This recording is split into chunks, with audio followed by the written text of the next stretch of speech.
Power on.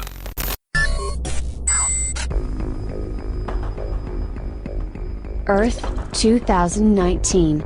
Dominant species, human. Galactic potential rating, 0. Cultural affiliation, combination of government and global businesses, corporatism, legacy institution. Species still conservative, superstitious, and religious. Ecologically illiterate, largely unaware of cosmological foundation of love. Level of technological dependence is disturbingly higher than the galactic standard. Species distracted and behavior controlled by technology companies. System error. Advanced concepts detected beyond normal human levels. New galactic potential rating, over 9,000. Transmission type, podcast. Host, the man of tomorrow. Brian Sovryn. Source, Sovryn Tech.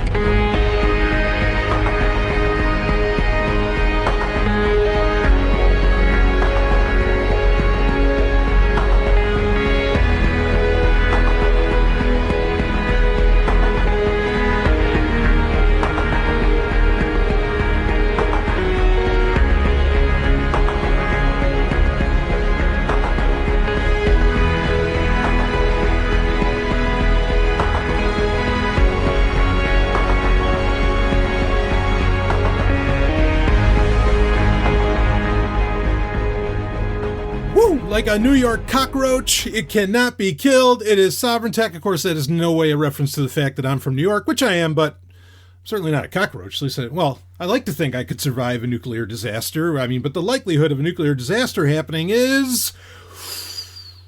Let's not talk about that. Let's not dwell there. Let's think about the good things. Are there good things? I don't know. You know what we're going to talk about a little bit later on in this episode? Of course, you are being joined by the man of tomorrow, Savzu, the rated R radio star, the man who always wears triple black, the golden stallion. Always ready to get into this. We are going to talk about Disney Plus later because, streaming services have been a point of conversation many times on this show. And we know that they are just falling apart. They are dying right and left, and they really are. The DC Universe one ended up tanking. They're moving it appears that it's tanking. They're moving most of their content over to HBO Go.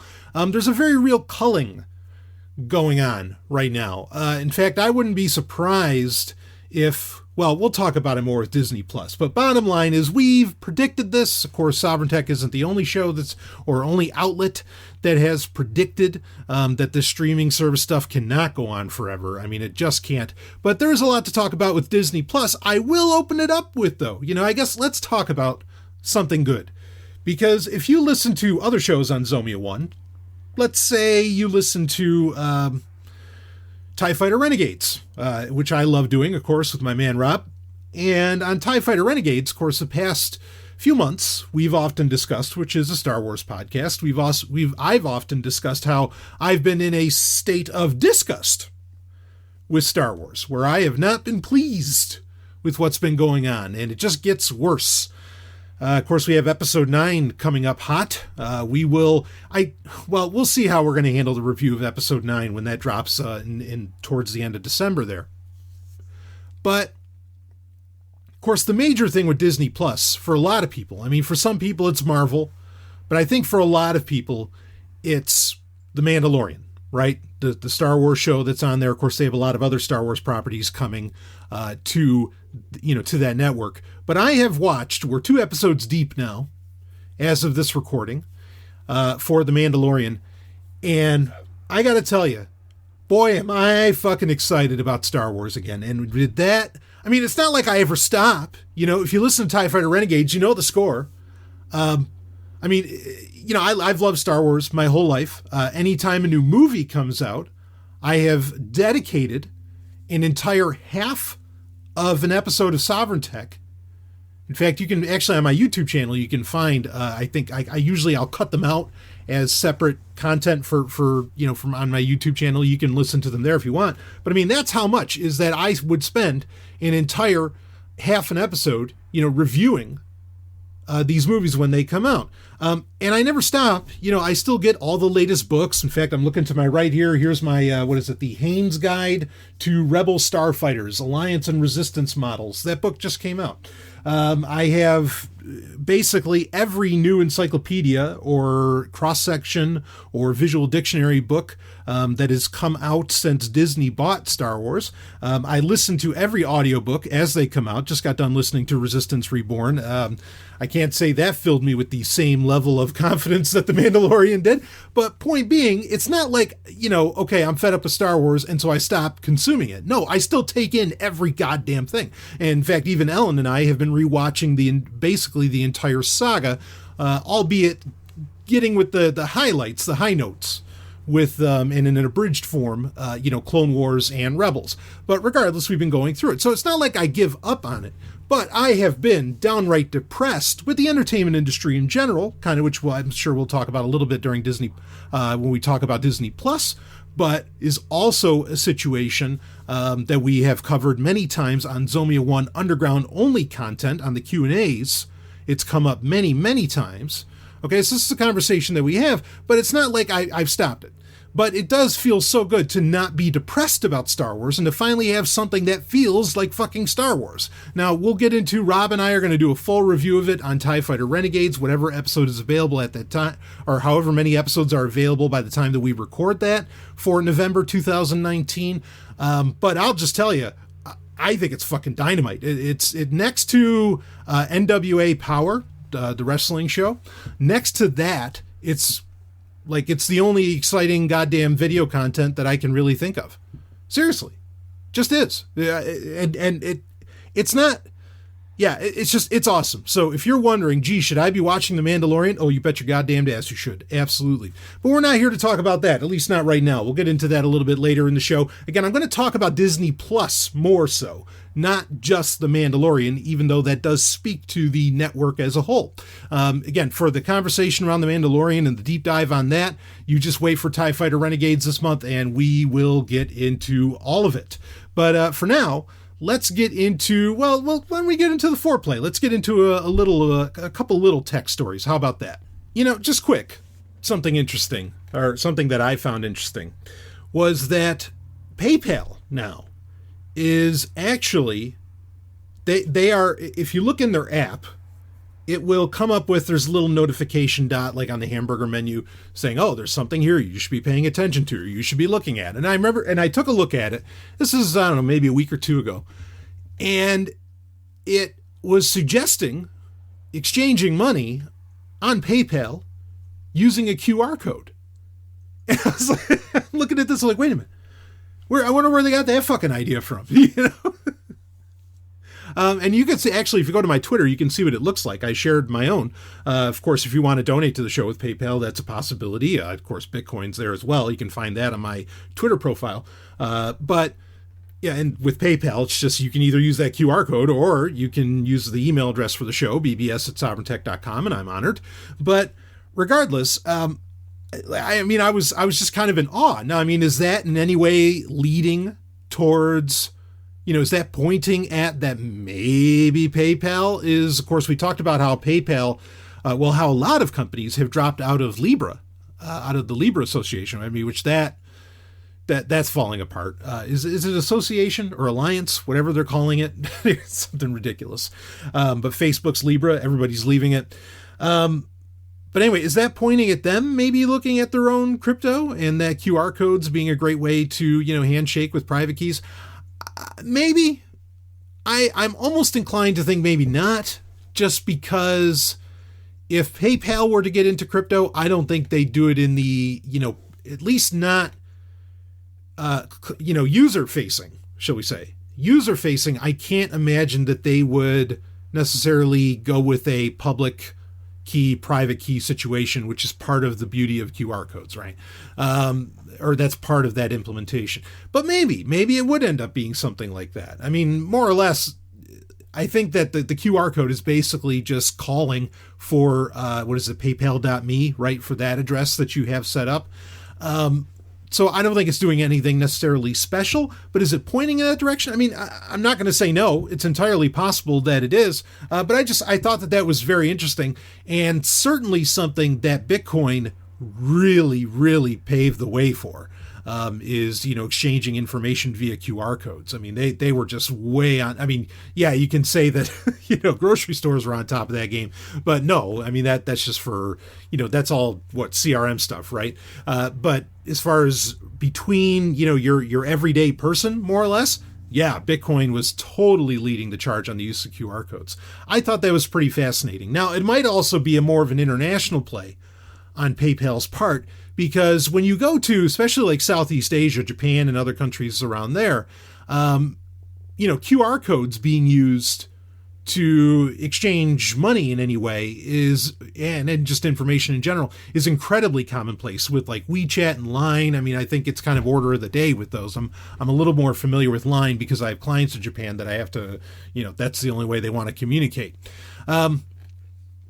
But I thought that was very interesting for them to have that and to promote it in America, because, I mean, they can roll out a different app in every part of the world. They don't have to roll out the same one in any geographic, in every geographic area. So for them to even want to push for it in America, yeah, I mean, it does make you wonder what they're looking at. But certainly Bitcoin was on top of that game. I don't think there's any debate around that.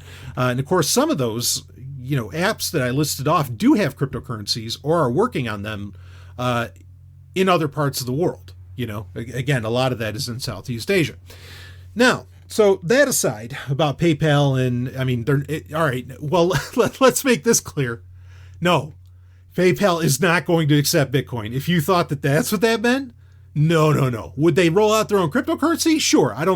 In fact, I think that only makes sense that sooner or later they do that. I think they've been planning on that for a while, and that's part of why they spun out of eBay, so that they could be slightly more agile in what they do, and they don't get any kind of weird antitrust, laws against them, which eventually Amazon's probably going to face too.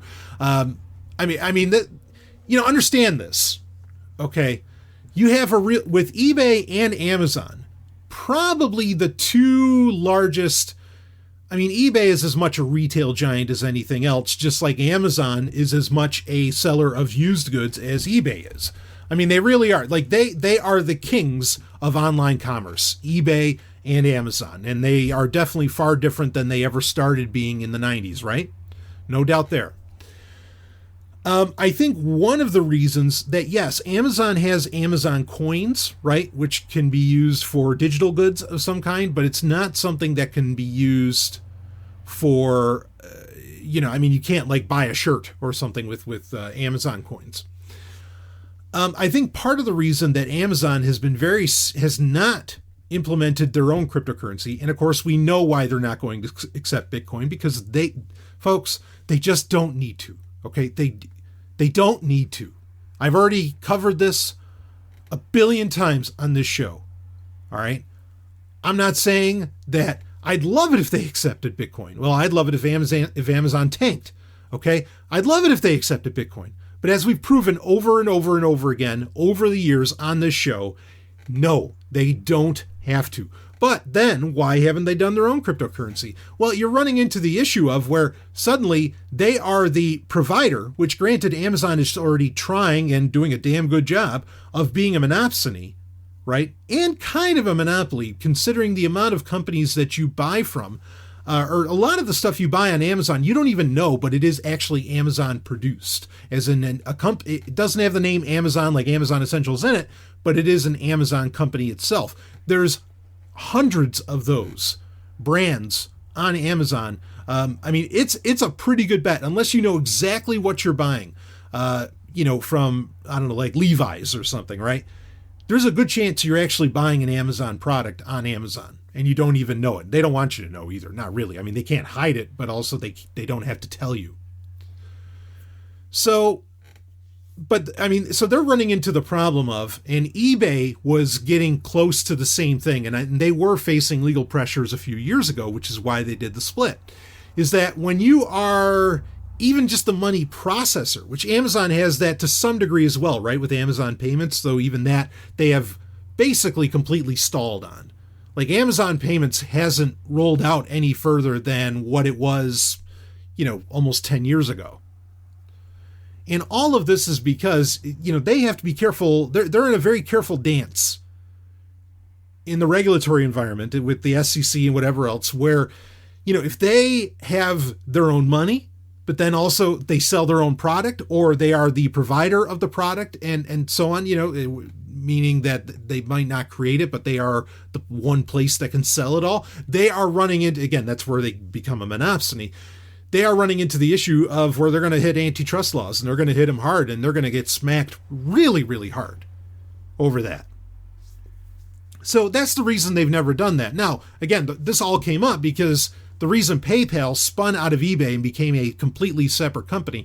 And it's not a situation where like YouTube is pretending to be a different company than Google when no, they're not. Alphabet is just a parent company. Like eBay and PayPal are literally two different companies now. Okay.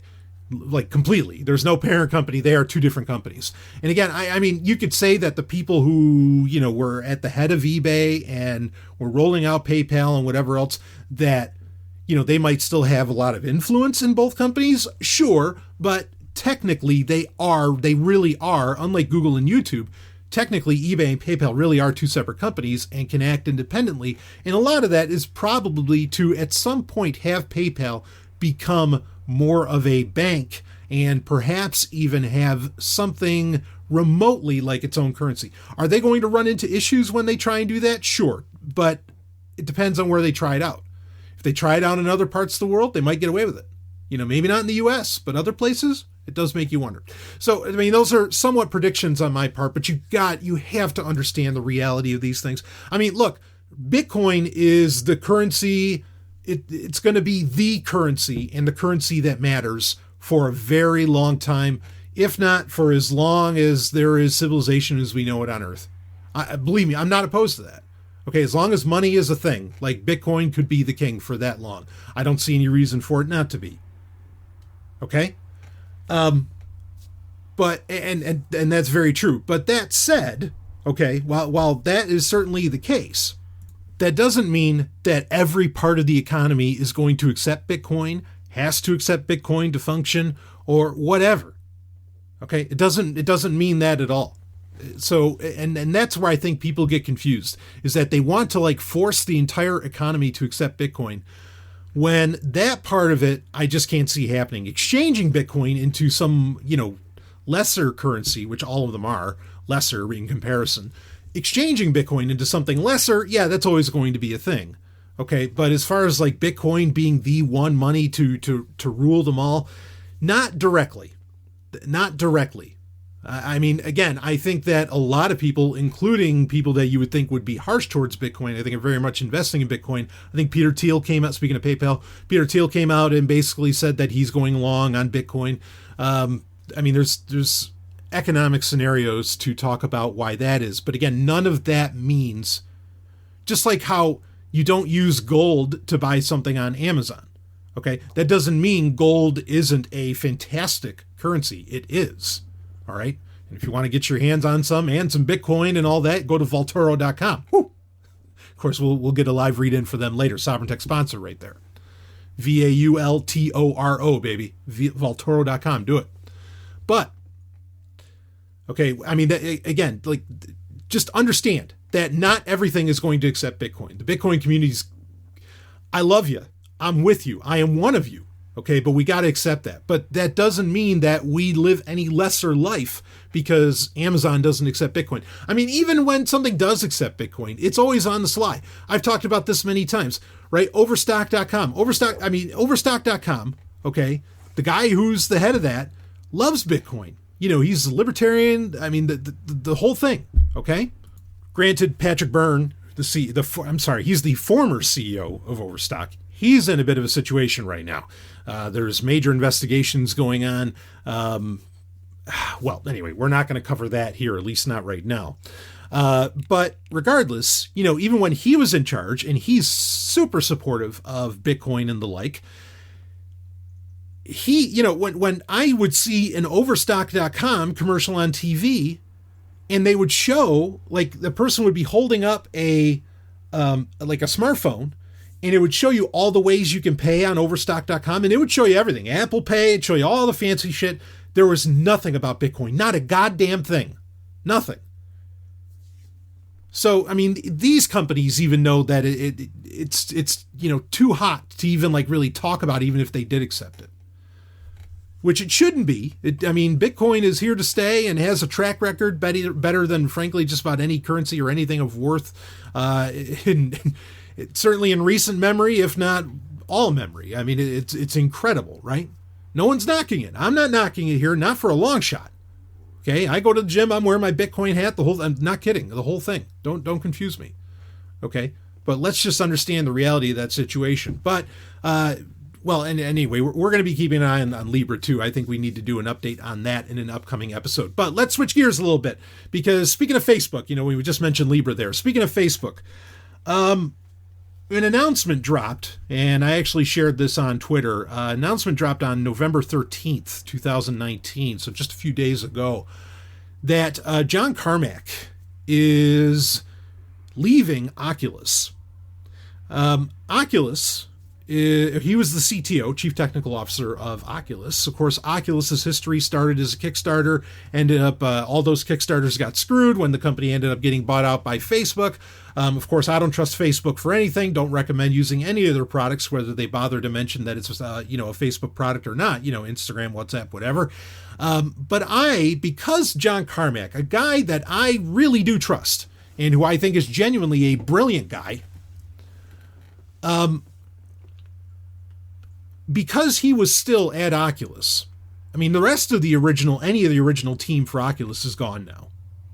They already left, and we've covered that. And I've said this over the years. I said the instant that John Carmack leaves Oculus, I'm done. I'm done with it. Now, I didn't get an Oculus Quest. I had planned on it. I have not gotten one. I had gotten the Oculus Go on release day when it came out. And I've done my reviews of it on the show. But John Carmack is leaving Oculus, and apparently he's going to go work on AI, which, does that mean I trust AI now? No, but we also don't know what he means by AI. When people say AI, that can fucking mean anything. Is it machine learning? Is it just an algorithm? Is it AGI, right? Like Skynet? What is it? I don't exactly know. But I do trust John Carmack overall, and I think he's one of the genuinely good people, and one of the real nerds that keeps it real, still out there, and also I guess more or less in the area of Silicon Valley. Certainly with Oculus, he was still. And of course, John Carmack was one of the guys, along with John Romero, who they helped develop Doom and a lot of other classic games that I've been playing and continue to play to this day, my entire life. Him leaving Oculus. Now, he doesn't give any necessarily reason. He just basically says he has something he's more interested in doing. He doesn't give any concerns. He doesn't raise any red flags. He says he's still going to have a voice at Oculus. I think Facebook probably wanted him to say that in the press release, more or less, because they've got to know that this is not going to, this is not a confidence building move. To have basically all of the original Oculus team gone from the company. And Facebook has a real issue with consumer confidence for very good reasons, and always will, and the company should just fucking tank and die. But John Carmack, so he is leaving, and yeah, that effectively means that I am done with Oculus. I will stand by my statement that I've made for years. I don't trust anybody there. John Carmack did not really, I'm sure there's someone coming in as CTO. I didn't catch the name of who that person was. He has never labeled any real successors as far as that goes. Is it possible that maybe he thinks, well, we tried VR again and it still didn't take off the way that we expected? So, maybe the Oculus Quest isn't doing the numbers that it needed, or what? Admittedly, it is kind of anybody's guess right now. If that's the situation, maybe that's all that's going on, and it's not that Facebook is going to do something ugly. I'm not, let me say, I'm open to that's what's going on. But I can't get behind a technology that can be that personal, because one of the things I've really wanted out of virtual reality? Well, the real thing I only wanted out of it was I wanted it to be there. I wanted it to be my movie theater, which the Oculus Go can do very well. And where, not just where it's like how I watch my movies, but like you feel like you're in a movie theater and all that. And I would use, was a Skybox player, and it just did a brilliant job of that, and it was really cool, and it was certainly in the right direction of what I was wanting out of that.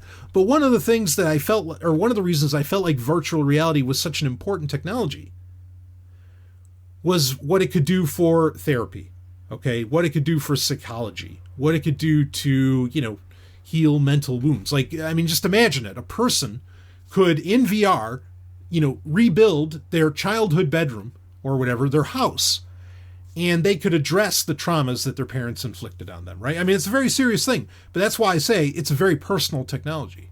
That's part of it, okay? I mean, the experience itself is very personal, just like podcasting is right in between your ears. VR is right in your eyes, and no one else is, and unless you're sharing it somehow, no one else is really seeing what's going on. It's very personal technology. And for a technology that I want to be even more personal, without somebody in the field for me to trust, I cannot, in good conscience, support the development of it right now. Okay, I can't. And, I can say that, yeah, it looks like VR, like it was there, people were excited about it, but then people didn't necessarily take to it. I can say that it kind of looks like that. If that's the reality, though, let me tell you what happened. I don't think it's because the technology didn't get developed right or sucks right now. I think the Oculus Quest is incredibly impressive, what I've seen of it. Okay? Along with other headsets that I've tried are phenomenal. If there's anything wrong, it's just the lack of software support. And I think it was a big fail on Oculus's part. Now, I don't know to what degree they have any control or say over this, but they did not, Vader Immortal, which was the main reason I wanted an Oculus Quest, speaking of Star Wars, is the Star Wars game on there. They broke up the experience, and it wasn't like a full-on game. Star Wars can sell hardware, can sell electronic hardware. Star Wars sells DVD players, Blu-ray players, it sells Disney Plus. Star Wars, even though it's not exactly hardware, but, well, anyway, we'll talk about that a little bit later, because that might have finally gotten me to get a Chromecast. But point being, okay, is that, Star Wars can sell a system. They'll go back to the N64, the GameCube. Take your pick, whatever. It's there, okay? Origin, Electronic Arts, EA's Origin platform was largely surviving off of Star Wars games, even though most of them were horrible. Granted, Battlefield was there as well, but certainly, Star Wars was not too shabby either. And for Oculus to not double down on any kind of exclusive contract with Lucasfilm and push it out for it as quickly as possible was a complete fail. And if anything has stalled that system, it's that. It's just the lack of software, and it's a shame because I think they had the right franchises to do it. But all of that said, right now, I don't really care. Okay. Now, if you bought an Oculus Quest and you're having a good time with it, have a good time with it. Okay. I am just saying that going forward, I do not trust Oculus. I am not going to be supportive of Oculus, and there is no one, except for maybe Nintendo with like Labo, there's no one else out there that I trust handling, that very realistic and personal virtual reality. I just, and VR in general, I've lost confidence in it. If Carmack is walking away from it, just in that, I feel like it's implicit that things are not developing well. Because if it was such an exciting field right now, why would Carmack leave it? Unless Facebook is doing something shady with Oculus, when that either way makes my point of not getting too excited about it when, with Carmack leaving. Because either he's not excited about it because, exciting shit's not happening, or it's not happening fast enough, whatever, or Facebook's doing something shady. That's what, my opinion, that's what I'm left, or, that's what we're left with. So that said, let's get on to some other news here quick in the Foreplay. We have an interesting story of the week that I want to get into that kind of blew my mind, or not really. It doesn't surprise me, but anyway, we'll talk about it. This is talk about surprises. Not entirely a surprise. A lot of people, and myself included, have said that this would probably end up happening. But it is now confirmed. Microsoft had their Ignite conference. Was that at the end of October 2019? They had their Ignite conference, and on one of the slides there, where they're talking about the release schedule for Microsoft Edge, particularly their Chrome version of Edge, which I've heard some interesting names for that. Was it Credge? There's a lot of different ones that people are calling that now. But the Chromium-based version of Edge, it's going to get a full rollout in 2020. But not only that, now on the slide, I don't think there was an actual official release date, but that was true for a lot of the operating systems. But it did say that, Chromium-based Edge, Microsoft Edge, the web browser, is coming to Linux. Holy fuck. I mean, that still makes news, right? And whenever Microsoft pays any kind of kindness to Linux, of course, granted, they are like the top donor to the Linux Foundation now, and one of the top contributors to a lot of opens. Actually, I think out of the tech giants, they are the top contributor to open source code. So it shouldn't really be a surprise. It's only a surprise if you've been in the tech space for the past, more than 15 years. Okay, then it's like, wow, what kind of world am I living in? Cats and dogs, sleeping together and whatever. Give some quote from Ghostbusters, right? But regardless, it is coming, probably in 2020. I don't know that there's necessarily any great benefit for Linux users. There's no reason on Microsoft's side of this. There's no real reason not to. Okay, and this might point at one of the benefits, and it has to do with gaming, and that's important. But for Microsoft, since it's based on Chromium and has little to no, and there is a little bit, but since it has little to no, proprietary code, and Chromium already plays so nicely with Linux, well, why not?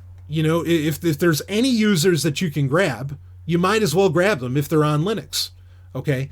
By putting your Chromium-based browser on Linux, because every other Chromium-based, even Opera's on Linux. There's no reason not to do that. It's shared code base. Why not? Now, where it can become an advantage, okay, and the advantage for Microsoft would be, well, we have a lot of... say this could be good for the enterprise space. We know that there are a lot of companies, a lot of even governments, that with Windows 7, updates coming to a close, or at least coming to where you have to pay a pretty serious premium to get them if you want to keep using Windows 7, a lot of governments and companies are switching over to Linux, for their workflows and servers and everything. So, and again, not just Windows 7, but also, Windows Server. So anyway, because of that, well, maybe you can, kindly lead them in with the rest of their Microsoft stuff that all plays nicely with all their Microsoft stuff that they've been using legacy-wise in the enterprise space or in government space.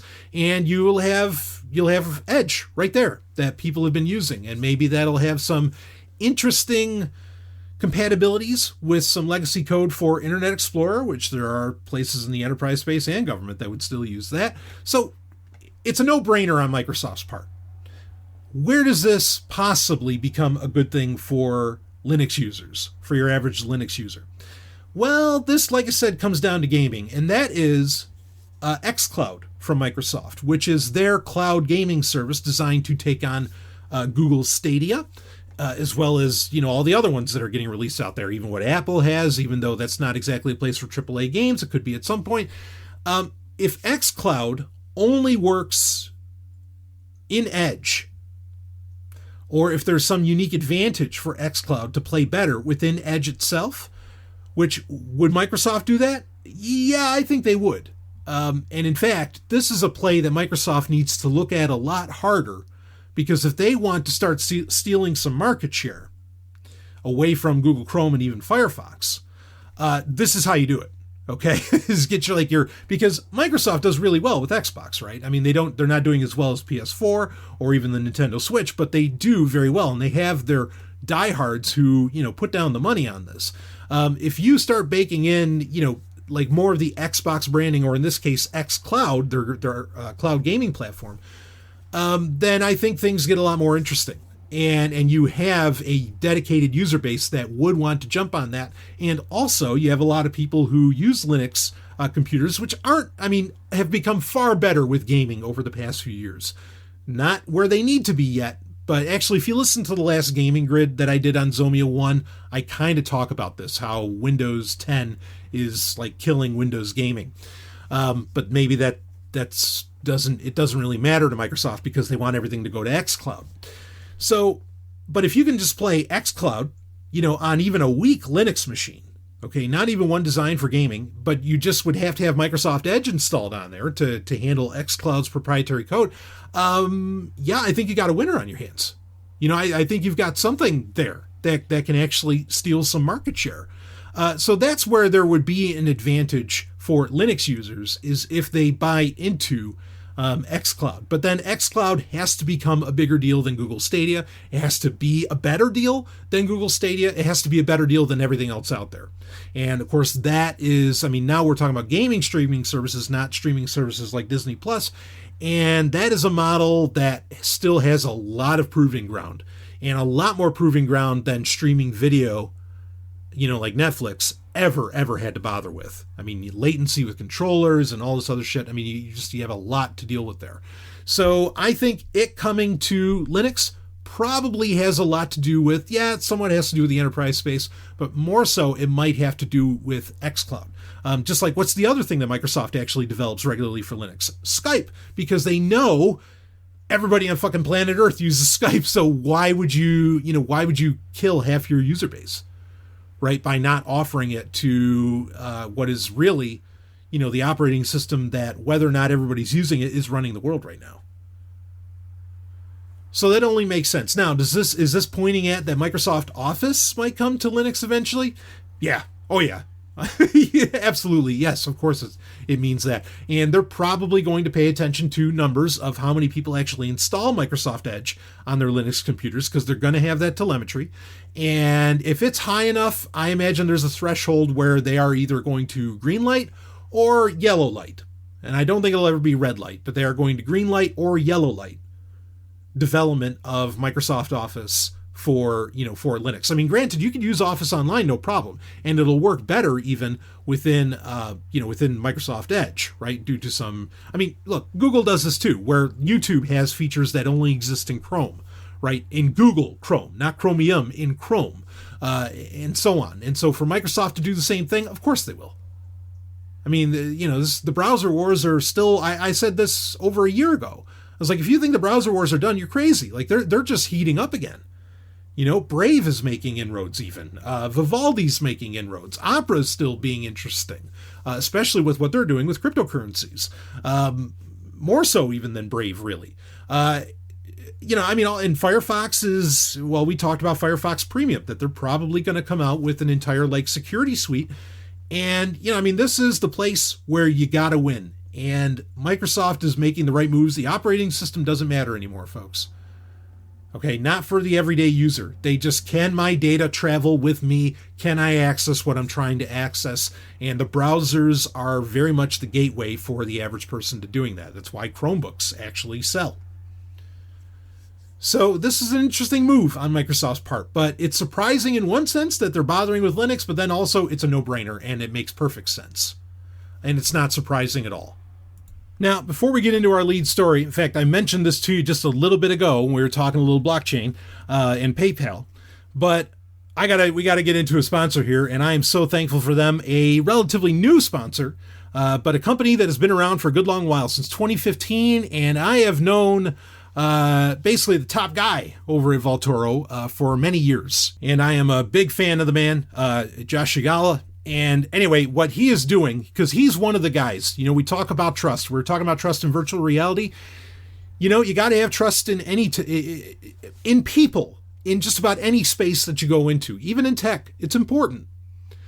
And I think in the blockchain space, it becomes way more important even than in VR, because, your life savings, your investments, your whatever monetary tool or value you want to be talking about are on the line when it comes to many cryptocurrencies.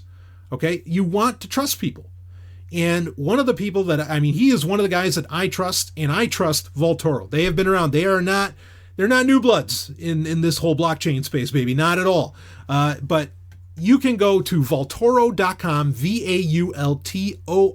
Okay, that's Vault, and then oro, which means gold in Spanish. Okay, so Vaultoro.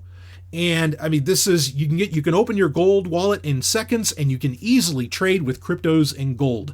You want to check this out. In fact, they have all kinds of, also they have crowd campaigns going on with all kinds of exciting developments happening in the cryptocurrency space. You get the best of both worlds, the physical, the digital, the value at Vaultoro.com. You want to jump on this, you want to go there, and let them know. Let them know that you heard about it on Sovryn Tech. If you say you heard about it from the Golden Stallion, they're going to know exactly who you're talking about because they're fans of me too. So anyway, so I thank them for sponsoring Sovryn Tech. Go check it out, Vaultoro.com. Open up that gold wallet. Get into the action there. Again, companies that you can trust, I trust them. I have no problem saying that.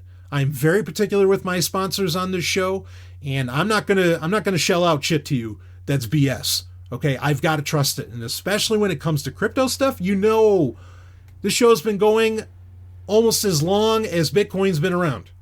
Okay, and trust has been key, and I've never schlepped bullshit to you guys. All right, do things come and go? Sure. Okay, that's the nature of tech in many ways, but I'll never schlep bullshit to you. I trust these people. Okay, I trust Vaultoro. You should too. Check them out, Vaultoro.com. Okay, not giving you necessarily investment advice, but, this is a great direction to look at in the cryptocurrency space. How about that? All right, let's get into our story of the week. And, Canadian bird of prey decloaking. Canadian? Yes! I can't, actually, Ellen told me about this. I couldn't believe it. I'm like, wait, what? And it's real life invisibility cloak designed for military use, but it was designed in Canada. And like, as soon as she said it, like, I turned to her and I said, quoting like right out of Star Trek 3, where Sulu says, Klingon bird of prey decloaking out the port bow or whatever, and I'm like, Canadian bird of prey decloaking. But this is true. Let's talk about this for a minute. This story is coming from Futurism, and it's from October 21st, 2019. Here we go. Watch, and there's video here. You can see how it works. Obviously, they don't tell you how it works, but more, they kind of tell you. We'll get into that. But you can see how it works, and it's pretty impressive. Where, if you did not, carefully watch what was going on, you probably ignore whatever was behind this quote-unquote cloak. Now, this is not the first time that a what in Star Trek terms would be a cloaking device. Of course, it doesn't exactly work like the cloaking device works for the Klingons or the Romulans in that piece of fiction, right? But this isn't the first time we've had that. There have been tricks done with the, varying camera effects where, there's cameras, like say somebody's wearing a suit and the, some kind of suit, and the suit has cameras on it that will take a picture of what's behind the person and then put it on a photo layer on the front. Okay, there's been a lot of different ideas where this is certainly one of the holy grails of military technology. Now, I'm an anarchist. I'm as anti-war as they come. Okay, I don't think any military should exist, but you should know, you should be made aware because of that fact, if you are ideological in my vein, you should be aware that these fucking things exist. So let's talk about it. Canada's Hyperstealth Biotechnology, that's the name of the company, already manufactures camouflage uniforms for militaries across the globe. But now the company has patented, probably in a vein similar to what I described there. But anyway, reading on. But now the company has patented a new quantum stealth material that, you gotta love that word quantum, right? It can mean anything.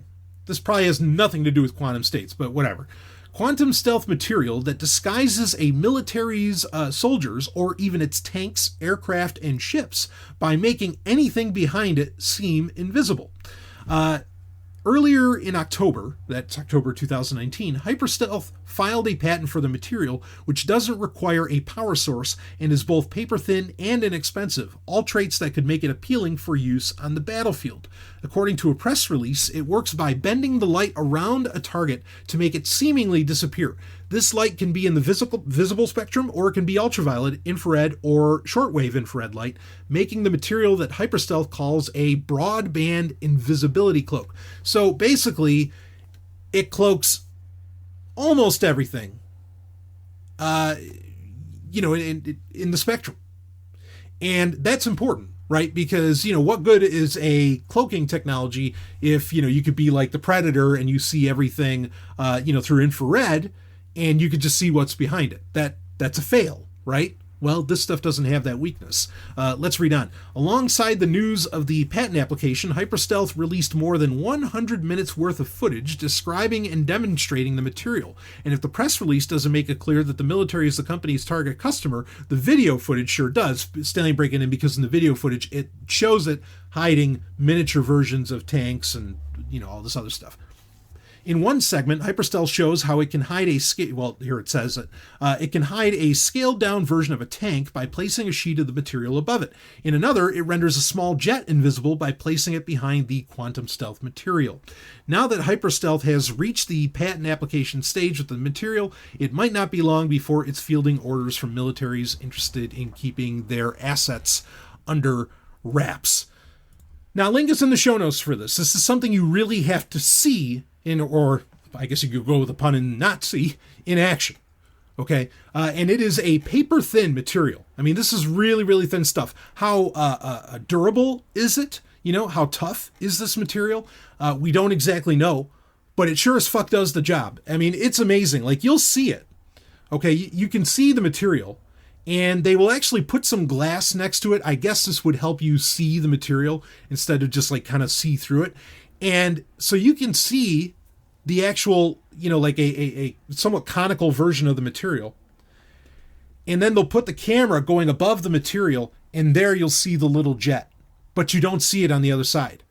When you're looking straight at the material. You have to be looking overhead to notice it.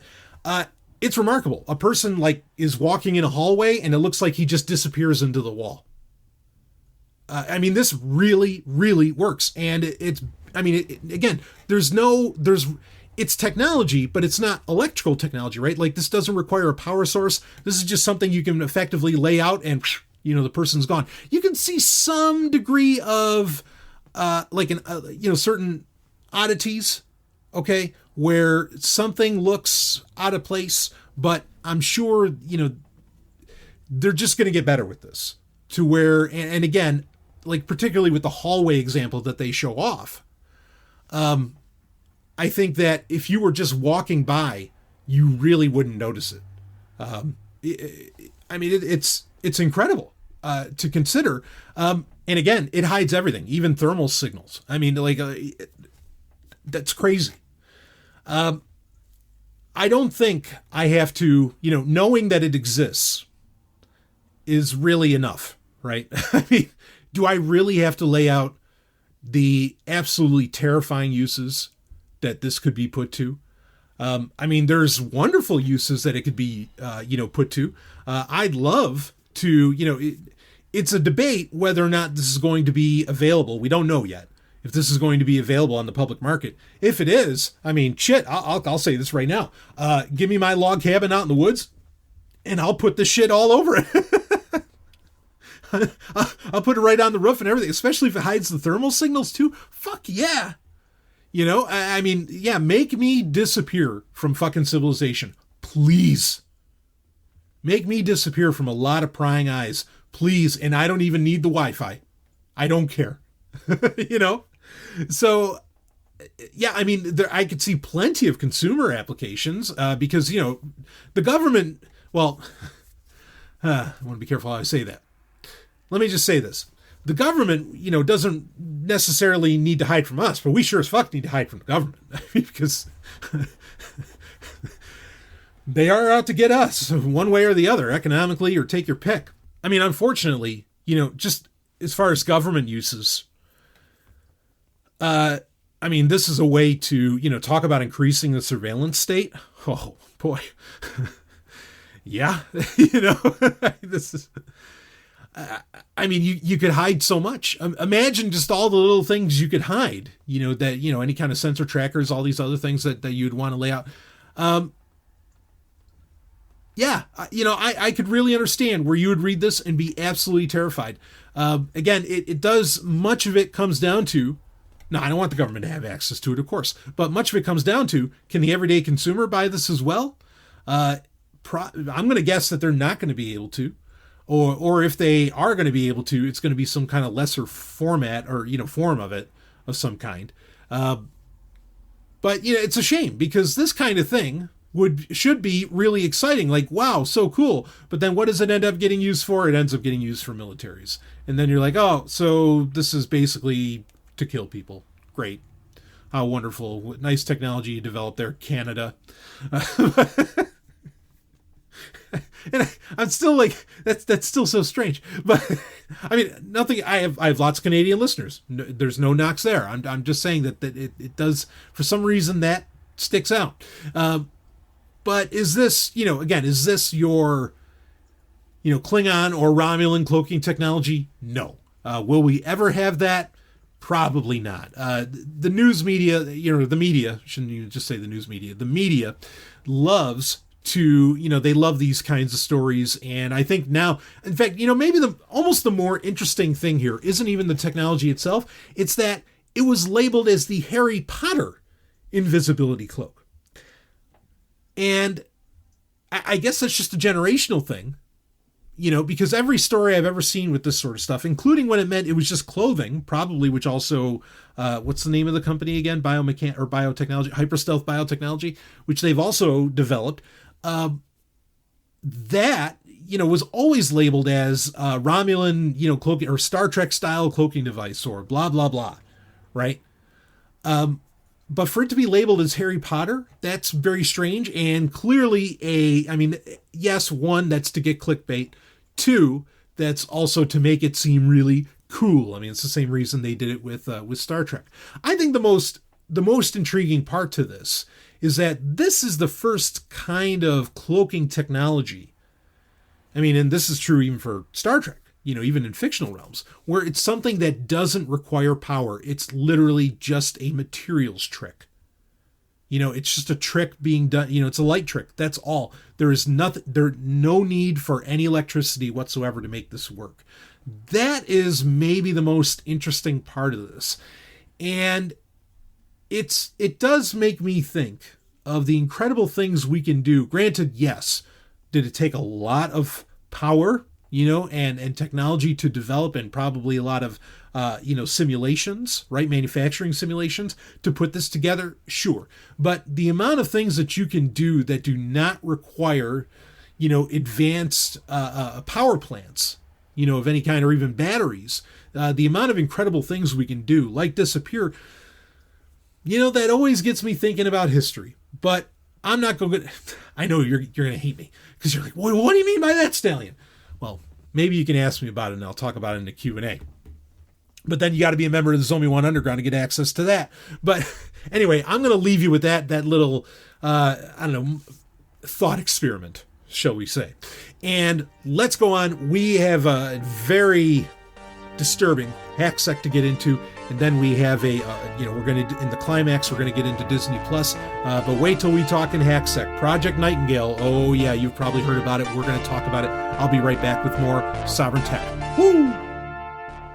Hey, if you have a project that needs reliable cryptocurrency data, check out blocktap.io. Blocktap.io is a universal cryptocurrency API. You can get historical prices for Bitcoin and other digital assets that you can use to build charts and do market analysis. Blockchain data is also indexed, so you can get transaction statistics, address balances, and more for Bitcoin and other networks. Blocktap.io is free for personal use, and you don't even need to create an account to access the API.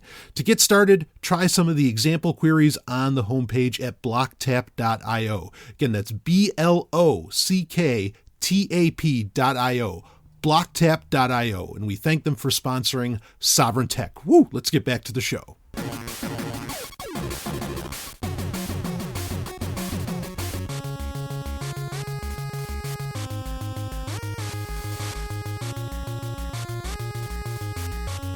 HackSec.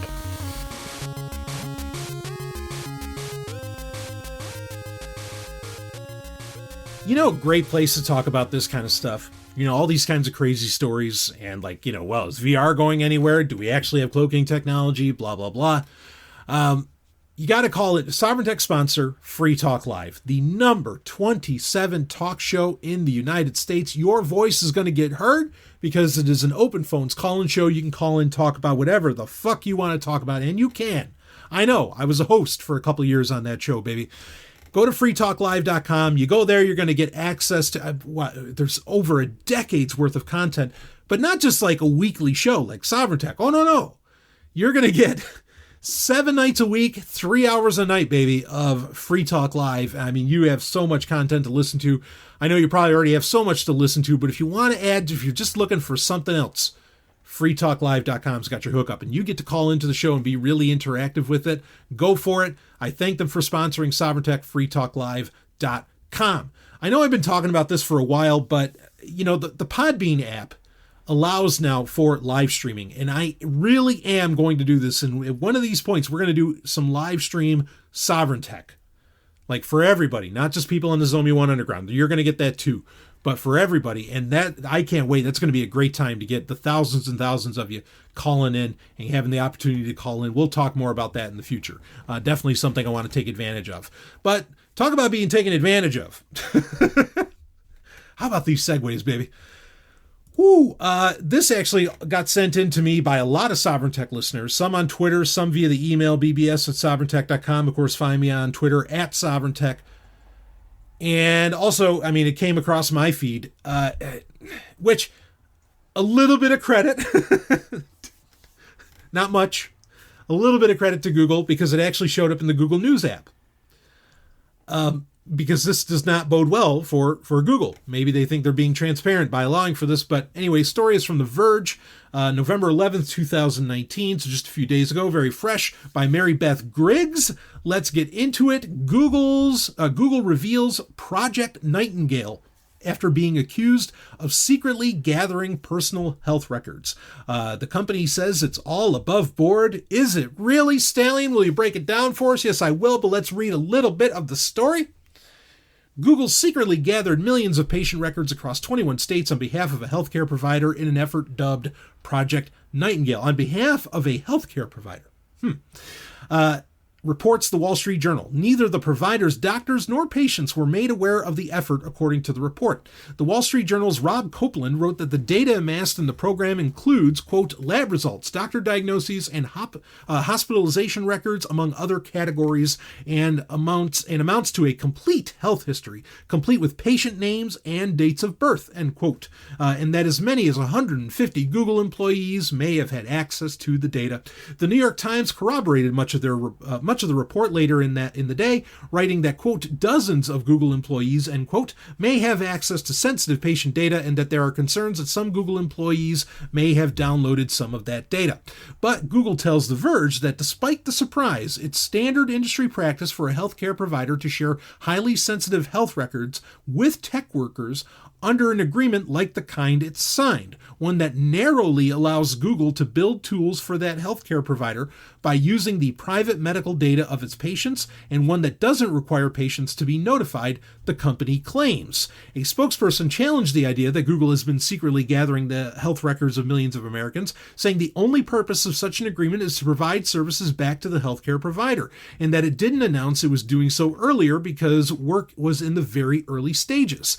Google has confirmed that it partnered with health heavyweight Ascension, a Catholic healthcare system based in St. Louis, that operates across 21 states and the District of Columbia.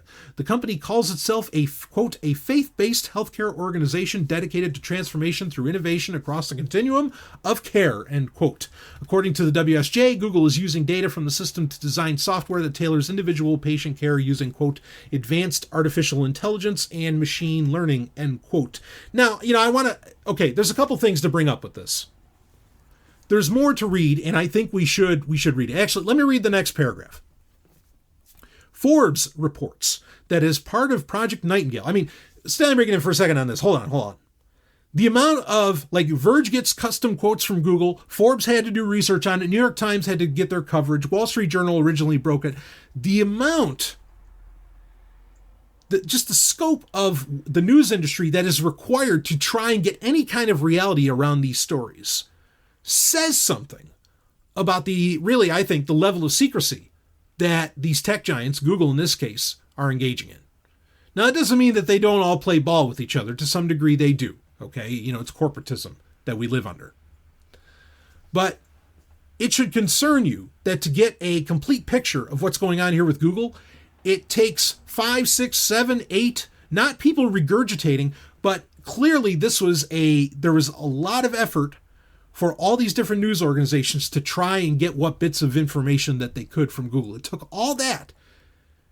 That's not above board, Google, when you have to have 5 to 8 different fucking news organizations hounding your ass to find out what the fuck is going on. Reading on with what Forbes had to say. Forbes reports that as part of Project Nightingale, Ascension uploaded patient data to Google's cloud servers. The idea was that by using the system, Ascension health providers could use a tool called Patient Search to pull up individual patient pages. According to Forbes, which says it viewed a presentation on the topic, quote, the page includes complete patient information as well as notes about patient medical issues, test results, and medications, including information from scanned documents, end quote. Now, I want to read a little bit more about this. There's still a few paragraphs left on it, but I want to discuss, there's so much to get into here. Okay, first off, and this might seem unrelated, but I'm going to bring it up. I think it's important, and I'm one of the rare people that could really actually talk about this. If I were a Seventh-day Adventist,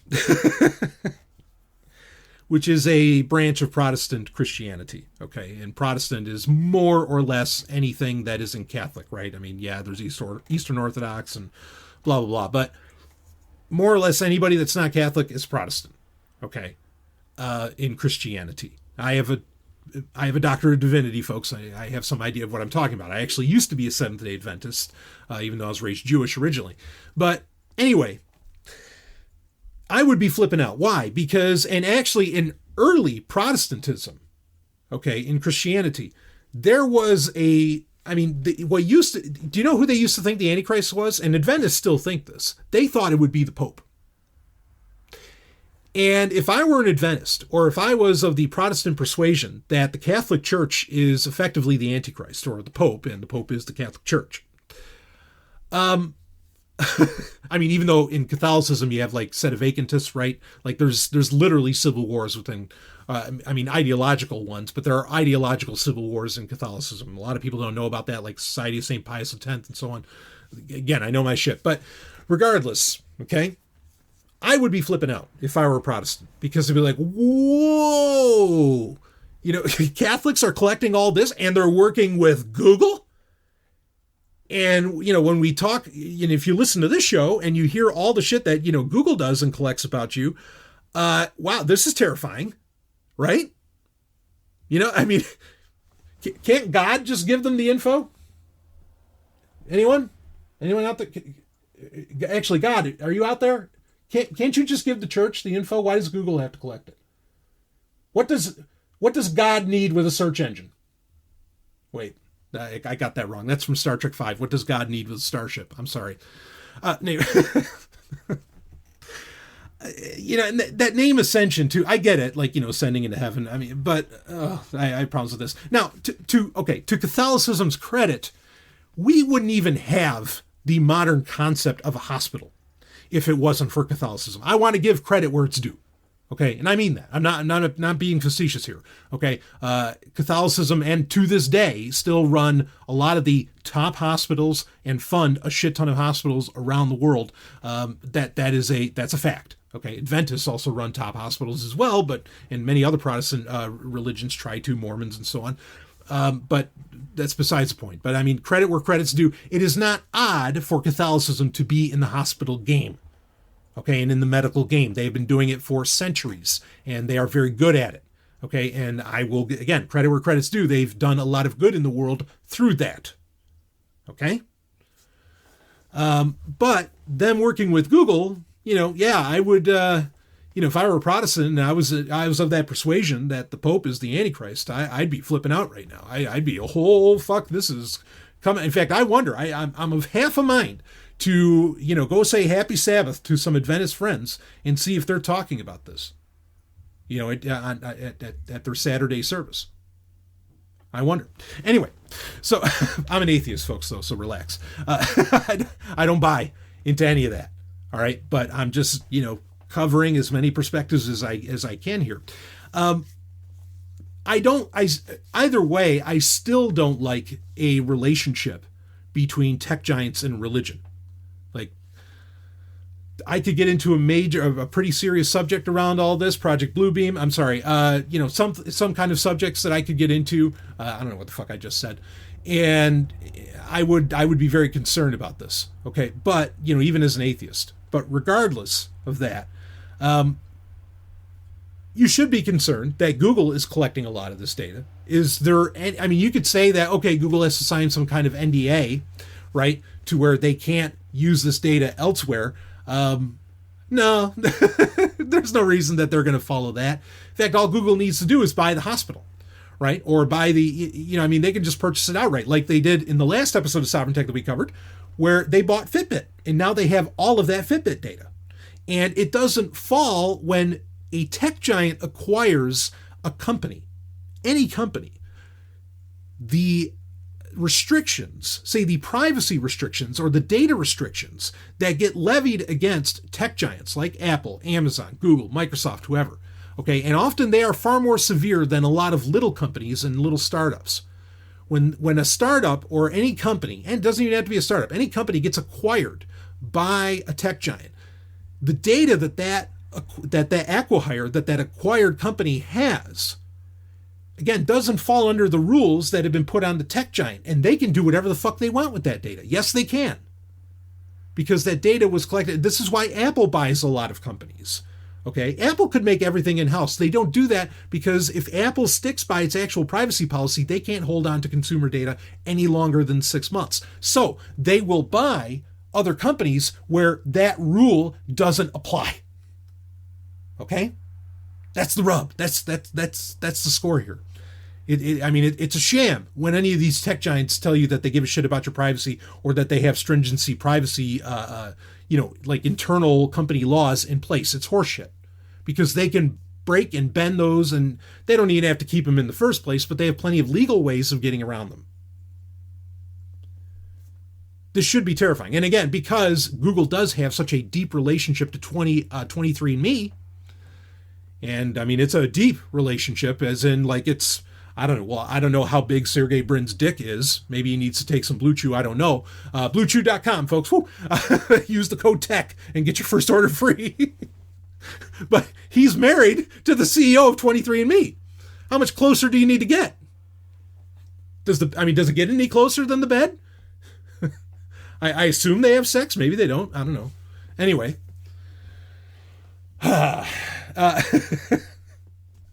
Yeah, this should really bother you, that this kind of data is all being collected. Now, it's not even being collected, and this is what makes it a little worse. And in fact, this points at, do you remember about a month ago, a few episodes ago anyway, where we read also from Forbes, and the guy is doing a series on this, where he has no idea how Google associated him with his grandfather when his grandfather never used the internet, didn't have email, was only on a landline, didn't even have a smartphone, and he did this whole thing and he tried every thought experiment he could. He's like, how the fuck did they know about my grandfather? Is this how Google knew?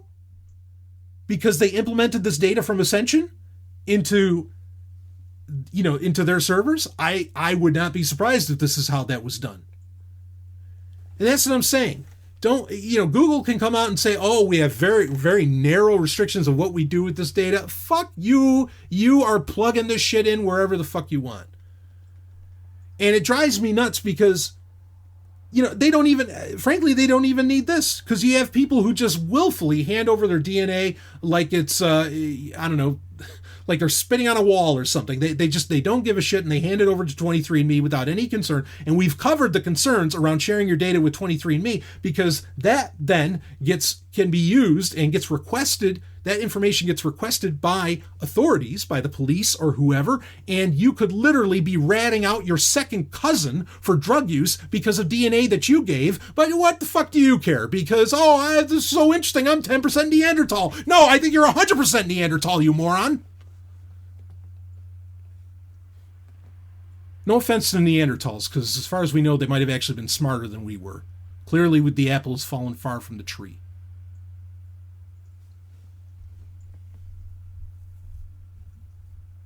I want to read a little bit more here. A press release issued by Ascension today, after the WSJ article was published, announced their partnership with Google. Oh, now they tell us. And said that the goal of the partnership was to, quote, optimize the health and wellness of individuals and communities and deliver a comprehensive portfolio of digital capabilities, end quote. It also said that, quote, all work related to Ascension's engagement with Google is HIPAA compliant, and underpinned by a robust data security and protection effort and adherence to Ascension's strict requirements for data handling, end quote. Horse shit. If you had the only strict requirements for data handling is that you are encrypting and anonymizing the fuck out of that shit, you're transmitting it to them via Tor or something, okay, and you anonymize all of the data. You don't associate cancer with a name, with a patient name, and with a number, with an address of that patient. You anonymize all that. I guarantee you whatever fucking tool Google was making for them did not require all of the pieces, okay, of a person, all the identifying information of a person for it to be, associated right to their name and social security number and whatever the fuck else about them. You could have just anonymized it all and still created the same tool. Yes, you could have. Would it have made your life harder? Yes, but so what? I thought you were in this to care about your patient. The safety and health of your patient. Let me assure you that the safety and health of your patient requires that their information is encrypted, anonymized, and that they don't deal with the stress after they leave your hospital or your medical program, the stress of the whole fucking world knowing who the fuck they are and what's going on with them. Because we know that stress is bad, and when you are constantly living under surveillance of any kind, or you're concerned the fuck that your data is going to leak, you are stressed, and that is not healthy. That will put you in the hospital alone. The hell you're handling data right and that you're doing it strict. No, there's a way to do it. And fuck, hire me. I'll work with Catholics. I don't care. Hire me. I'll tell you how to fucking handle this shit. And I'll tell you where it's going to start. It's going to start with, well, you're not going to give it in any complete form whatsoever to Google. bbs@sovereigntech.com. There's the email. I can talk to the Pope. It'll be fine. He owes me one. I'm a Jew. Actually, he owes me and my ancestors a shit ton. Okay. And we'll do this right. Project Nightingale. And if you think they're only doing this with Ascension, Google, they're doing this with everybody. I mean, it's such a complete picture, and it's so terrible. What's the solution? We're just complaining here. What's the solution? This isn't one, Stallion, this isn't one where, me not having a smartphone is going to save me from Google. No, you're right. You're totally right. This has nothing to do, this ultimately has nothing to do with the smartphone. This has nothing to do with whether or not you use Google as a search engine. Apparently God doesn't, or God does. Actually, God uses Google. Holy shit, are we fucked? No. You're right. The solution? Be as healthy as you can fucking be. I know we're all in different, our genetics are all different. We all have our conditions. We all have whatever, be as healthy as you can fucking be, because all of that, now you can pretty much count on it that when you go to the hospital, when you go to the doctor, you are feeding more information to Google, and who the fuck knows what they're doing with it. And that is still one of the biggest things up in the air, is what is the goddamn end game? Without thinking like Whiskey Foxtrot Bravo, that book. What is the goddamn end game with all of this data? There's got to be something. Stay healthy, folks. You're concerned about, I can't afford health insurance, I can't do this, and now, holy fuck, all my health data is going to Google, blah, blah, blah. I hope you lit all your Fitbits on fire. what can you do? Just take the time to be as healthy as you can be. Okay? Again, we're all different. We all have different thresholds and levels of what we can do as far as that goes. But be as healthy as you can be. Okay? Don't just hand this shit over. I mean, I've said this many times. Like, what's one of the ways to, to beat the state, to beat this corporatism that we're under, is to, frankly, outlive it. I mean, people talk about, oh, yeah, it's you can ignore the state when you're ridiculously wealthy. Well, I think you can ignore the state when you're ridiculously healthy, too. Okay, there's never just one solution. There's a multitude, but that's one of them, and it's one that I don't think enough people consider. And don't think you need to wear a Fitbit to know your health. Just pay attention to your goddamn body, okay? Yep, you got to go to the hospital. Emergencies happen. Sure. I could get so extreme with this, because I mean, it's getting that bad where now, whether you have any Google services or not, your data is still effectively getting to them. And who knows what the hell the Catholic Church is doing with it. And I mean, I can't say my trust level with that is at 100%. I mean, for fuck's sake, even within like I told you earlier, even within the Catholic Church, you have civil wars going on. Right?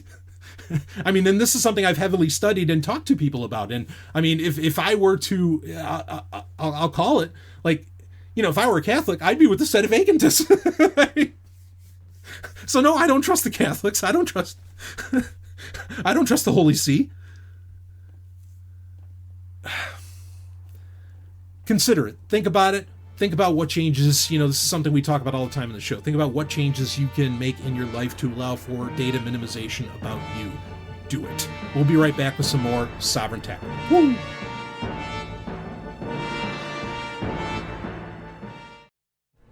In 2014, he ran from Miami to San Francisco, raising awareness for Bitcoin and the homeless epidemic in America, and now he's doing it again.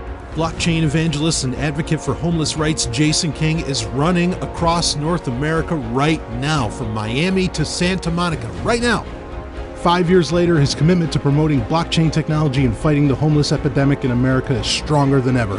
And you can help Jason now by going to blockchainacrossamerica.com. While you're there, donate to Satoshi Forest Sanctuary Incorporated to help the homeless, along with all kinds of other ways you can help. Get involved today. blockchainacrossamerica.com. That's blockchainacrossamerica.com.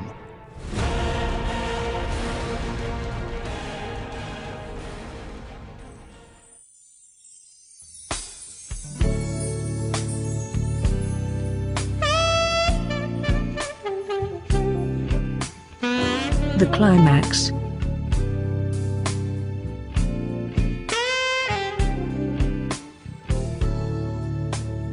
Speaking of companies that have it all, boy do they. Disney.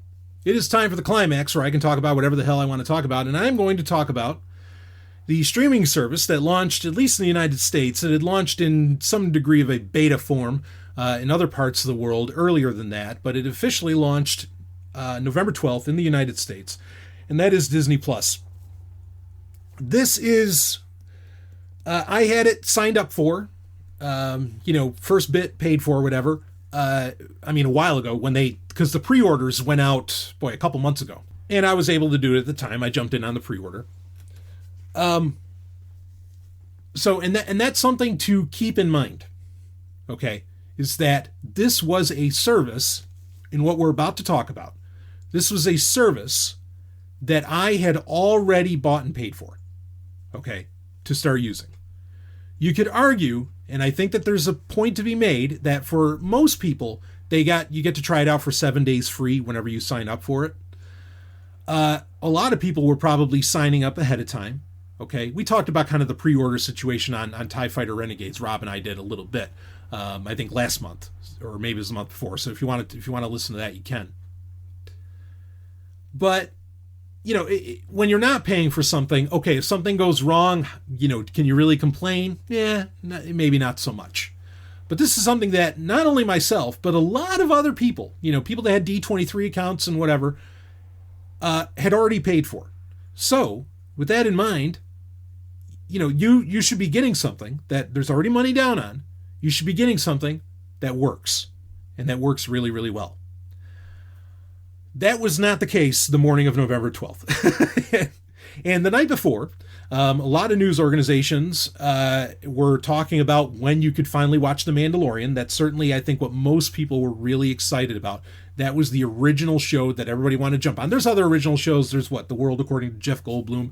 There's a bunch of other ones. And you get access to like National Geographic content on there, Pixar stuff. I mean, the main things here are Disney originals, Pixar, Marvel, of course.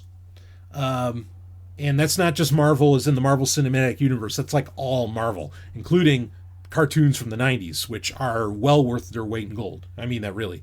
Iron Man, X-Men, Silver Surfer, Fantastic Four, Hulk, Spider-Man, all those shows from the 90s, those cartoons from the 90s are all a big part of Fox Kids. White hot and totally worth jumping on.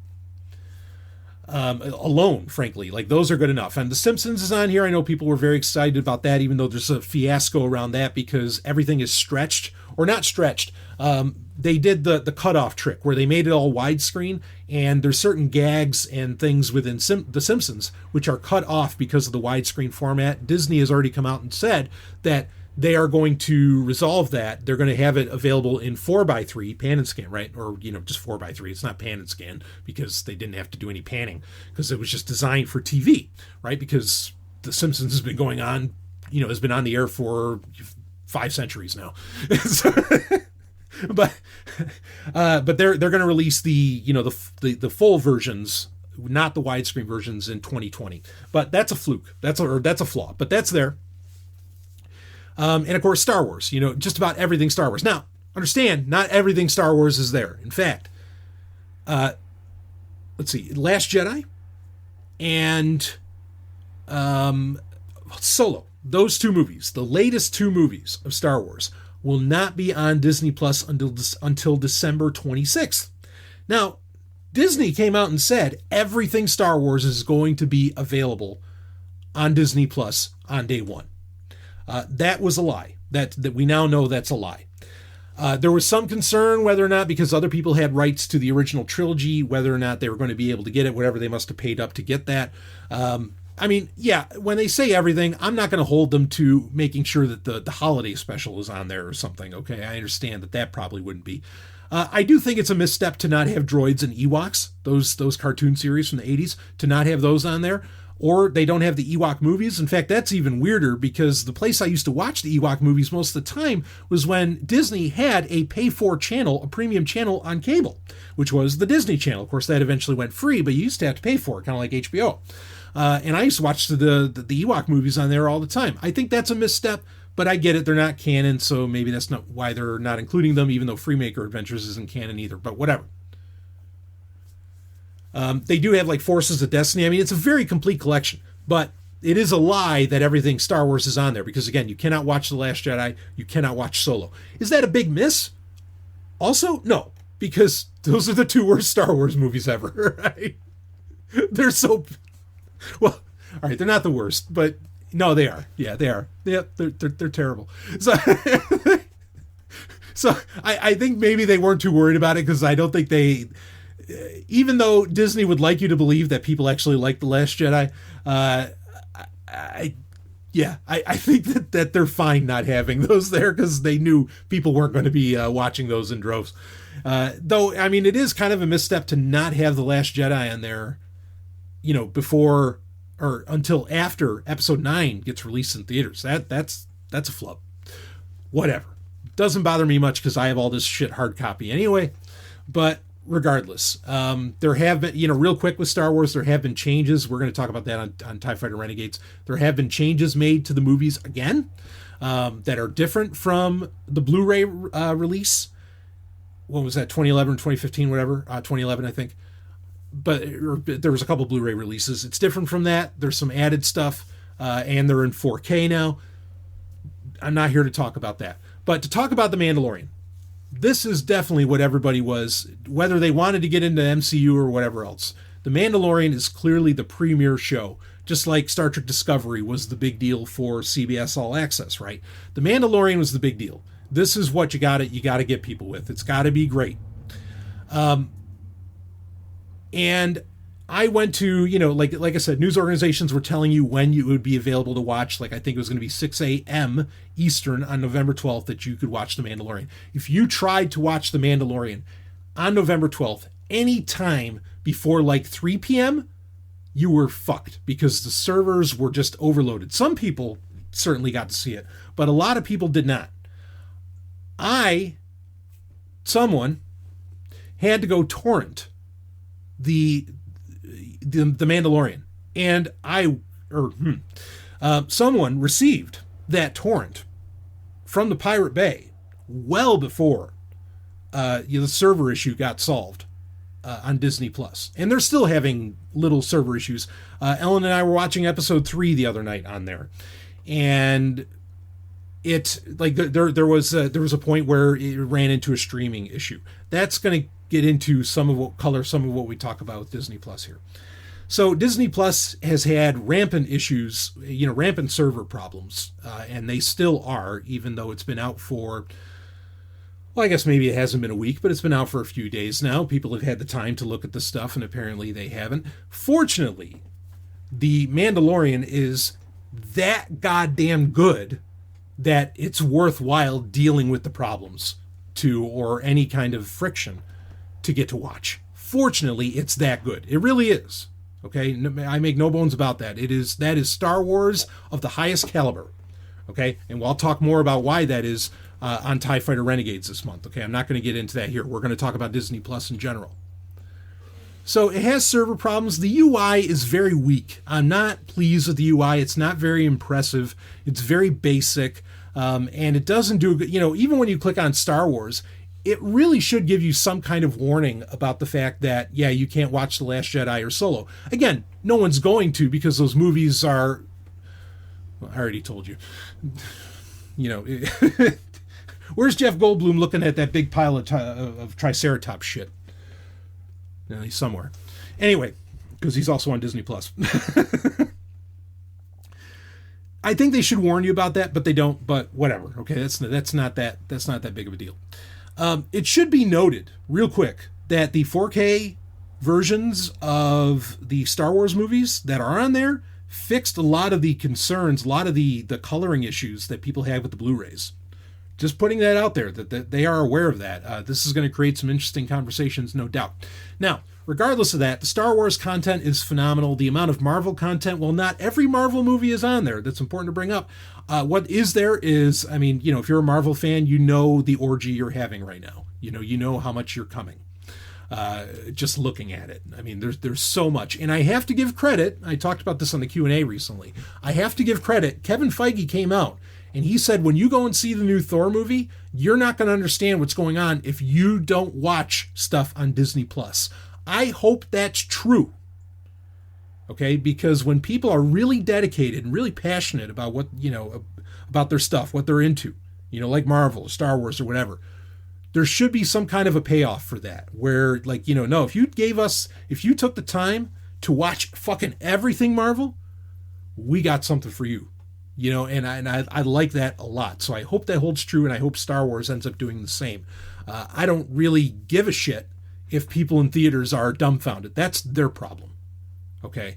Not mine. And so I think that's great. Granted, this is all speaking to, is Disney Plus really the direction that Disney's going to go, and they might get away from theatrical releases of stuff entirely? On a long enough timeline? Maybe. I'm not opposed to that being the case. But bottom line, there is a ton of content here. Even the classic Disney stuff to get into. There's some things missing. Condor Man, one of my favorite movies of all time, is not there. Happiest Millionaire, another one of my favorites, is not there. Both Disney films, both classics. There are a lot of things missing. But the amount of stuff that is there, the fact that you can watch Darkwing Duck, there's so much great shit there. It is certainly worth, what is it, $7.99, $6.99, whatever the monthly fee is. It's worth that easy. It really, this is the best content library of any streaming service out there, and I've looked at them all. Bar none. And they're doing a much better job of being respectful to Star Wars' history than CBS All Access does with Star Trek, With Star Trek, when you watch like The Next Generation or the original series on there, you have no idea what you're going to get. I streamed episodes of The Next Generation. In fact, it was Descent. It's the finale for season... Is that the finale for season 6? Yeah, I think that's the finale for season 6.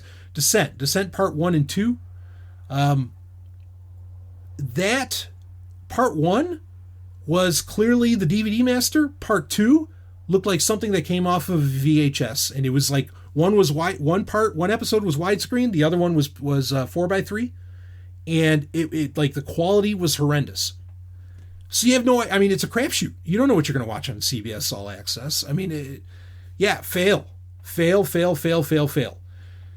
As far as I've seen, the Simpsons issue aside, Disney has not had that problem with Disney Plus. And again, the amount of content on here, especially with the National Geographic add-on, that was a nice touch because it's also then educational, right? It's second to none.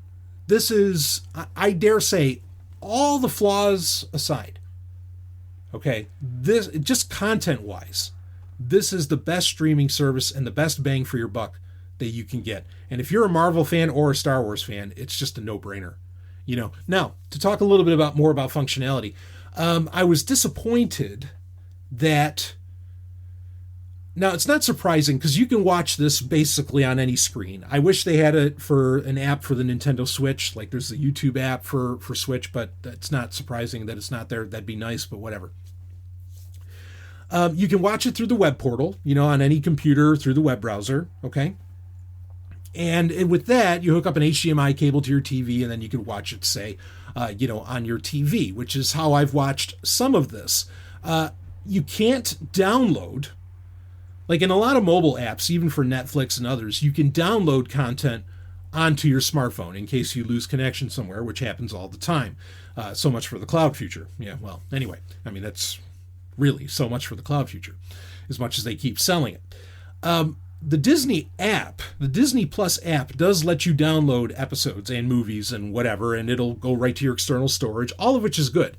I was disappointed that on the Chromebook, you can install a Disney Plus app, but the app doesn't go full screen. So there's no really great way to, unless you're watching it like maybe on an iPad, there's no great way to, without hooking it up to a computer, to watch this. Unless, I guess, if you have a Roku or something, which I haven't looked to see if it was on Roku. I think it is. But there's no great way to watch this content on a television, on a big screen. And when you're talking Star Wars is always made for the biggest screen you can find. That's just the reality. So this is a situation where, and again, I don't want to rely, because of the server problems that Disney Plus has, I don't want to rely upon it's streaming. I want to download it and then I'll watch it at my leisure. This has really made the case for where a Chromecast is a good idea. Okay, now granted, a Chromecast is still using your local Wi-Fi network, but at least it's your local network and you're not relying on some, server in West Bumfuck. So this finally convinced me to get a Chromecast. And I'm going to try this out, see how it goes. I never wanted to bother with these fucking things, but since, I am so impressed with The Mandalorian, and I'm hoping that other new Star Wars content is going to be that goddamn good. And you better believe I'm going to watch X-Men 92, Iron Man 94, all those classic cartoons and all that shit. Okay, it becomes worth it to have some kind of intermediary device that can really deliver this content really well. Okay, and with it more or less offline. So that's an important thing to bring up with Disney Plus. So again, server issues. There's server issues. The UI is ugly. The search functionality is it's tough to find some stuff. It's a real pain in the ass. But the content, and look, I don't like Disney. I don't want to say that, okay? But the content available is just, it's so rich that, and some of this stuff, like Tron, actually, you have both Tron movies on there. They look gorgeous. And Tron Uprising, the cartoon is on there. The cartoon never got a home video release. It never got a Blu-ray, never got a DVD release. It never got a physical format release. This is, unless you torrent shit, which please do, unless you torrent stuff, there's stuff here you can't get any other way. You're never going to get any other way. And so it's really something. And I could see, you know, some of the things that need to fill in. I think eventually they'll come out. Like, it'd be nice if there was some kind of like 4K remastering. I'm not kidding. I don't care about 4K, but an HD remastering of Condor Man would be amazing, because that never came out on Blu-ray. I think it came out on a very limited DVD release, but I'd love to see that. Okay, so this is something, you know, this is one of those services where the content proposition is so compelling that, yeah, it's, you know, it's really worth the money. Netflix, I would not say that. CBS All Access, I think it's too touch and go, and Discovery has proven itself to be such a flaming piece of shit. I can't recommend that. This is really something. Now, do I want to give Disney more money? No, not really. I'm actually, it's almost lucky, even though I kind of wish they still own Power Rangers, because if they had Power Rangers on there, I'd be like, well, my 90s is all available for, you know, $7 a month. But it's impressive what they're doing there. And if they can keep up the level, you know, if you're like I said, if you're a Star Wars or a Marvel fan, you're already buying this. I know you are. Okay. I mean, and I am, and The Mandalorian has really, really made me a very happy boy as far as Star Wars. I'm kind of believing in Star Wars again, because someone's doing it right. As far as the conversation, why are they able to do it so right on Disney Plus with The Mandalorian, and they're not able to do it right in theaters? That is a conversation I'm sure Rob and I will have. So keep a lookout for that episode of TIE Fighter Renegades. But Disney Plus, I mean, again, it proves that cloud stream, you know, that cloud services are a fail. But, you know, if you're willing to deal with that, you're getting a lot of bang for the buck. I have to admit that. It's pretty impressive. So anyway, that's it for this episode of Sovryn Tech. Disney Plus, try out the 7 days free, you know, and see if there's enough content there for you. I could really see, because I don't know how much Star Trek I'm going to bother to ever watch. I mean, I have it all on Blu-ray, you know. Nothing about Disney Plus is making me give up my Blu-ray collection. Let's be clear on that. Okay, and anything on Disney Plus that would, like, when The Mandalorian comes out on Blu-ray, I'm there. Okay, when anything that is available on, you know, Disney Plus that I really love is available on Blu-ray, I'm there. Okay, I'll jump. I want hard offline copy as fast as I fucking can. Okay, but I gotta admit, I mean, and I'll say it is nice to have downloaded copies, you know, the best copies of the entire Star Wars saga, you know, on my micro SD card, on my smartphone. That is pretty fucking awesome. I'm not gonna poo-poo that. All right, or poodoo, right? For the Star Wars fans out there. So anyway, and boy, you know, check out The Mandalorian certainly, and get ready for our reviews on TIE Fighter Renegades. I'm gonna wrap this episode up, and you got more Sovryn Tech episodes coming out in pretty rapid fire fashion here soon. So I will see all of you on the other side, and sign up for Zomia 1. Go to Zomia1.com and get your hookup. Get thousands of hours of episodes that you can only get that way. Zomia1.com. Anyway, that's it. I'll see you on the other side. You just experienced Sovryn Tech. Go to sovryntech.com, that's SOVRYN tech.com, and connect with us there. Find links from today's show and catch our podcast feed. Sovryn Tech is copy heart. Copying art is an act of love, and love is not subject to law. So please share the show however you like. Welcome to the evolution.